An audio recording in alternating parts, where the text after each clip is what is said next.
Hello सबैजनालाई नमस्कार। आज चाहिँ नयाँ भिडियोको साथ म उपस्थिति भइसकेको छु। यस भिडियोमा चाहिँ हामीले ढलाई गर्ने ठाउँमा वायरिङ पाइपहरू बिछ्याएको छौँ।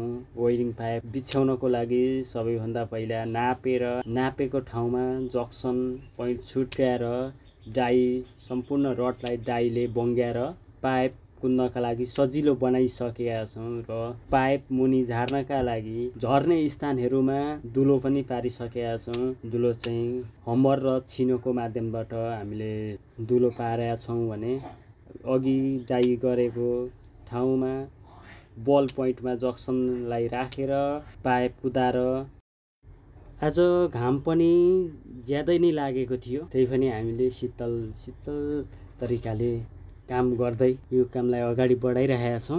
दुलो पारेको ठाउँदेखि तल हालेका छौँ। जक्सनको एउटा मुख चाहिँ खाली हुने भएकाले त्यसमा मसला पसेर समस्या हुन्छ र त्यसलाई मजाले टेपले टालेर चाहिँ पाइपको मुखमा पनि मजाले टेपले टालेर त्यसलाई फिक्स गरेका छौँ। सम्पूर्णमा यही प्रक्रिया गरिसकेपछि मेनलाइन कुदाउने पालो आएको छ। मेनलाइनको लागि चाहिँ प्रत्येक कोठाको पोइन्टदेखि डिबी बक्ससम्म एक एकवटा पाइप एसीको लागि छुट्टै र कोठाको लागि छुट्टै गरेर दुईवटा पाइप हामीले कुदाएका छौँ। डिबी बक्सदेखि मिटर बक्ससम्मको लागि पनि एउटा पाइप दिएर मिटर बक्स राख्ने ठाउँदेखि बाहिरसम्मका लागि कालो तार हाल्नका लागि एउटा छुट्टै पाइप पनि व्यवस्था गरेका छौँ। आजको दिन घाम र गर्मी भए तापनि चारैतिरको मौसम चाहिँ उग्रेकोले गर्दा एक किसिमको बेग्लै उमङ्गका साथ हामीले काम सम्पन्न गर्यौँ।